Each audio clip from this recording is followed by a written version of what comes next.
इस आंदोलन से हमने ये भी सीखा कि हम एकजुट होकर जीत सकते हैं। अगर कोई जातीय लड़े होते तो पिट पाट के घर चली जाती, लेकिन वर्ग लड़े तो जीते। और वर्ग संदेश कितना कैसा होता ना, इसका संदेश समाज मेरी समझ में एक बात आई है कि ये नियम जो बनाए गए ना, ये हमारे रास्ते रोकने के लिए बनाए गए हैं, ना कि हमारी तरक्की के लिए। तो इन नियमों को तो मेरे हिसाब से डायनामाइट लगा के उड़ा देना चाहिए। वो हमें बताते हैं कि पिछड़ों का अधिकार ये खा रहा है, ये जाति खा रही है पिछड़ों में, दलितों में ये जाति खा रही है। अब आप अपने यहाँ तो देखते नहीं है कि बनिए और ठाकुर कायस्थ हैं, वो बेचारे कहाँ हैं जो और सामान्य वर्ग? जाति नहीं लड़ रही थी, वर्ग वर्ग लड़ रहा लड़ा। था। और जब वर्ग लड़ता है ना तो वर्ग जीतता है।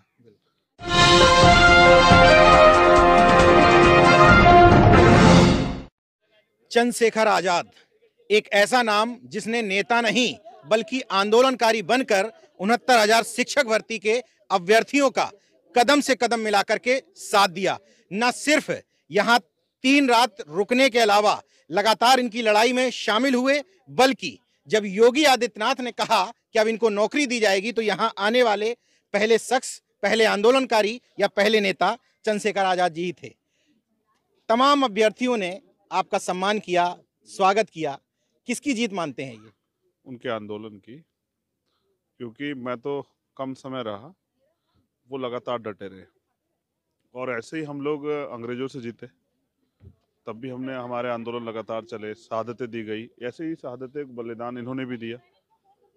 मैं समझता हूँ कि एक अच्छा संदेश पूरे देश में और दुनिया के लोगों पे ये पहुंचा कि युवा अपनी लड़ाई लड़ सकता है और जीत सकता है। एक लंबा संघर्ष था। मैंने वो दिन भी देखा जब मैं पहली बार इस आंदोलन में आया, तो बाबा जी ने एक स्टेटमेंट दिया कि जो युवाओं को भड़काने का प्रयास करेगा उनकी संपत्ति जब्त करा देंगे। मैंने उस दिन भी बाबा जी से कहा था कि भाई संपत्ति जब्त करा दो, मगर इनके अधिकार तो दे दो। तो अब अच्छा ये है कि आज मुख्यमंत्री जी ने आश्वासन दिया है। मैं धन्यवाद मुख्यमंत्री को जरूर करता हूँ। मैं तब तक नहीं कर सकता हूँ जब तक वास्तविकता में इनको नौकरी ना मिल जाए, क्योंकि ऐसे आश्वासन वो पहले भी कई बार दे चुके, उनके मंत्री देख चुके। खुशी इस बात की है कि आज मेरी बहनों के आंसू सूखे हैं, उनके चेहरे पे मुस्कुराहट है।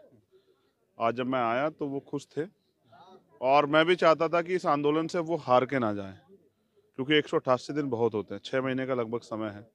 6 महीने परिवार को छोड़ के नीज भाई रहना, कुछ बहनें तो ऐसी जिन शादीशुदा बच्चे हैं, और घर से दूर रहना, लड़ना, महिला होने के बाद और नौजवान होने के बाद, भाई पढ़ाई की, सारे टेस्ट फॉलो किए, फिर नौकरी जब बिल्कुल ऐसा ना कॉल लेटर आ जाए और वो फिर आपसे छीन लिया जाए, तो बड़ा तकलीफ का समय। तो आप समझिए बहुत अच्छा लग रहा है, और भावुक भी कर दिया इन लोगों ने, क्योंकि ये जो है ना, ये गम में भी रोती है और खुशी में भी रोती है। अच्छा है, जीत की तो हमेशा ही जीत का रंग होता है ना, वो सुनहरा होता है। मेरे मन में तो बहुत सारे रंग है कि ये देश तरक्की पाए और सामाजिक न्याय लागू हो, सबको उनकी हिस्सेदारी मिले। तो जिस दिन ये देश तरक्की की राह पे होगा, तो उस दिन मैं इस खुशी का आनंद लूंगा। आज तो इस बात की खुशी है कि बहनों को का विश्वास मजबूत हुआ और वो खुश हैं। योगी और मोदी दोनों सख्त निर्णय लेने वाले नेता कहे जाते हैं। एक किसान आंदोलन में झुका, एक 69,000 भर्ती आंदोलन में। क्या मायने हैं इसके? सच की हमेशा जीत होती है। सत्य जो है परेशान हो सकता है, पराजित नहीं हो सकता। एक एक सत्य ये भी है जिसको लोग अगर नहीं जान पा रहे हैं तो जान लें, कि तानाशाह युग जो होता है, तानाशाही उसके अंत की शुरुआत कभी ना कभी होती है, और वो किसके सहारे कहाँ से शुरू होती है ये शायद उसको भी नहीं पता होता तानाशाह को। किसान आंदोलन तानाशाही युग के अंत की पहली शुरुआत थी, और ये जो आंदोलन था जो 188 दिन चला, आज ये 189वें दिन है, ये जो यूपी में जो तानाशाही का चरम युग चल रहा है, जहाँ कोई बोल ही नहीं सकता है, कोई अपनी बात ही नहीं रख सकता है, कोई अपने हक के लिए आंदोलन ही नहीं कर सकता, जहाँ न्याय मांगने पे लाठियां पड़ती हैं, बहनों के कपड़े फाड़ दिए जाते हैं, उनके हाथ तोड़ दिए जाते हैं, उनको भद्दी भद्दी गालियां, जाति सूचक गालियां, क्या नहीं सहा इन बच्चों ने। नीरज भाई बीजेपी के दफ्तर गए तो कहा गया, कितना अपमानित किया गया, और उठा के जानवरों की तरफ फेंक दिया गया, पीटा। तो मैं समझता हूँ इससे बुरा तो कुछ नहीं हो सकता है। फिर परिवार के लोगों ने क्या क्या नहीं कहा होगा जब वो अपनी बेटियों को पीटते देखते होंगे। तो मुझे भी तकलीफ होती थी, मैंने तो इनसे वादा किया कि अब कोई पीट देगा तो आ जाएंगे। प्रयास ये था ना कि अगर हम इनके सम्मान की रक्षा नहीं कर पाए तो फिर किस बात के भाई। तो अंत की शुरुआत तो हो चुकी है। अब बाकी जो पटकथा है ये नौजवान लिखेंगे। 2022 में भाजपा मुक्त करेंगे उत्तर प्रदेश को, और 2024 में देश मुक्त करेंगे। अच्छा, बिना नियुक्ति पत्र लिए तो यहाँ से जाने वाली नहीं है? बिल्कुल नहीं। हाँ। अच्छा, धन्यवाद धन्यवाद धन्यवाद। मैं भारत के चारों तरफ जाता हूँ, सारे कोनों में। भाषा बदलती है, रंग बदलता है, कद बदलता है, कपड़े बदलते हैं, खान पीन बदलता है, युवाओं की समस्या नहीं बदलती। प्रधानमंत्री के 2 करोड़ रोजगार देंगे, तमाम बड़ी बड़ी बातें की थी, इंडस्ट्री लगा देंगे, ये कर देंगे, वो कर देंगे। इसमें कहीं भी नौजवान का आर्थिक सशक्तिकरण होता नहीं दिखा, महिलाओं का आर्थिक सशक्तिकरण नहीं होता दिखा। लेकिन इस आंदोलन की जो बड़ी बात थी, डट के लड़े, जम के लड़े, ऐसे लड़े जैसे योद्धा लड़ते हैं, और जीते।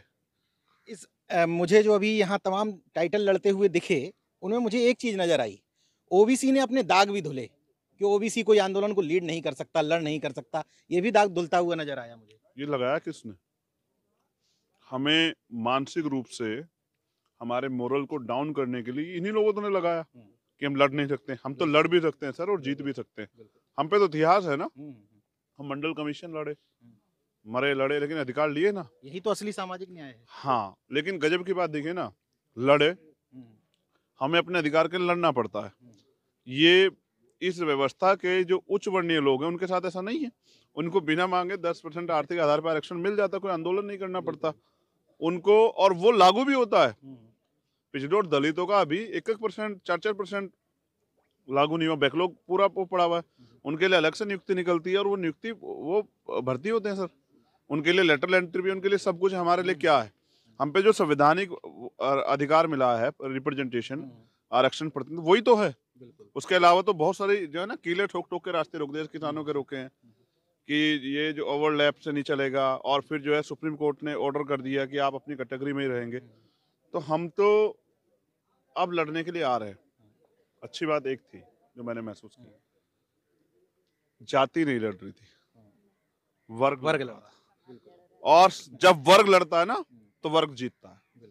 और क्या भाईचारा था ये मैं जानता हूँ। उत्तर प्रदेश और देश में जाति व्यवस्था क्या हो मैं अच्छी तरह जानता हूँ, कितनी बड़ी बड़ी कितने समूह में बटा हुआ है। लेकिन मैंने खुद महसूस किया, जाति नहीं लड़ रही थी, वर्ग लड़ रहा था, और जीता। और वर्ग का भाईचारा और जो संदेश, अब मैं फिर ये कह दूं एक लाइन में कि पिछड़ों ने अगड़ों को हरा दिया, और पिछड़ों ने साबित कर दिया कि वो वर्ण व्यवस्था जो बना के उसमें पिछड़े हैं, लेकिन लड़ने में किसे पिछड़े नहीं है। तो हम इनको पिछड़े नहीं कहते, हम तो बिछड़े कहते हैं कि जिस दिन बहुजन एक होगा उस दिन शासक बनेगा। अच्छा सोचिए, अगर बहुजनों का राज होता तो क्या 188 दिन बहनों को यहाँ बैठना पड़ता? क्या उनके साथ किसी भर्ती में घोटाला हो जाता? क्या पेपर लीक हो जाता? क्या कोई चोरी कर लेता? तो इसलिए मैं समझता हूँ ना कि अब हमें जैसे जैसे वो डरे कि इलेक्शन नजदीक आ रहा है, पिछड़े वर्ग के लोग नाराज ना हो जाएं, तो लेकिन गम तो नहीं भुलाया जा सकता। जो जो हमने खोया 188 दिन में, क्या हम भूल जाएंगे?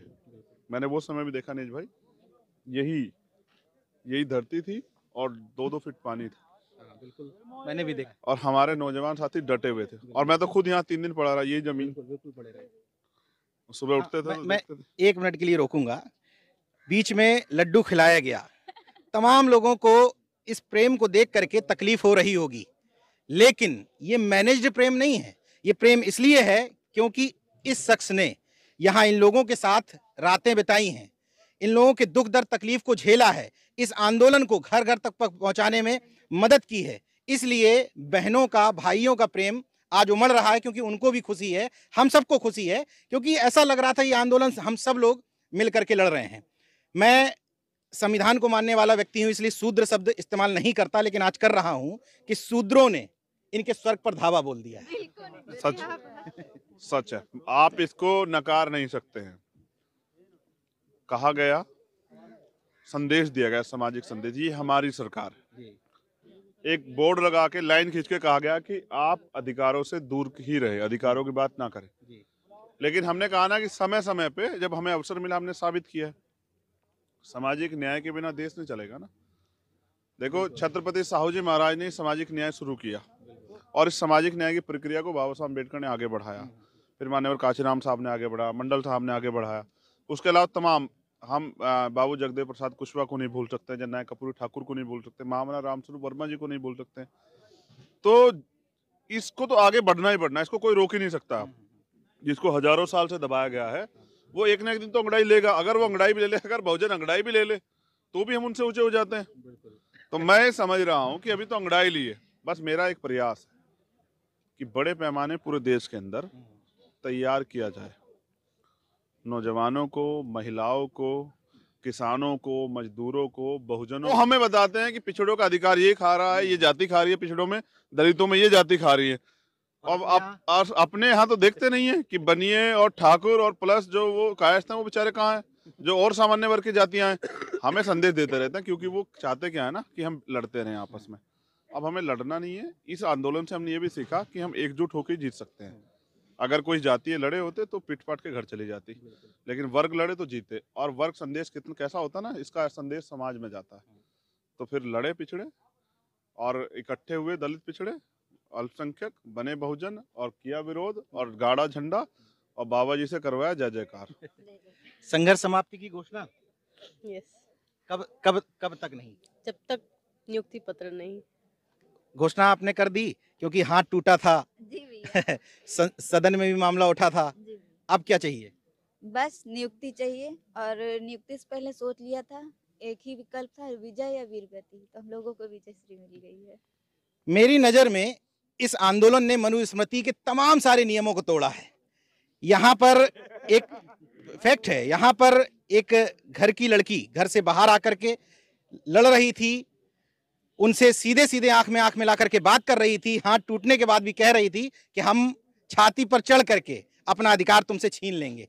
तो मेरी नजर में इस आंदोलन ने मनुस्मृति के नियमों को तोड़ा है, तानाशाही सरकार के घमंड को तोड़ा है। तुलसीदास जी के नियम तोड़ दिए, चौबे जी के हाँ, माँ सावित्रीबाई फुले के नियम लागू कर दिए। बिल्कुल। और ये भी जानना पड़ेगा ना, जब मैं इस आंदोलन में आया तो हमारे साथ विजय थे, हमारे साथ अमरेंद्र थे और मुकेश थे, तमाम साथी थे।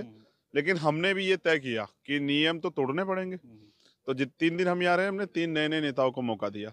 जब पहले दिन हम आंदोलन को चला रहे थे तो हमारे नेता मुक्ता थे, फिर दूसरे दिन भी हमारे नेता तस्लीम थी।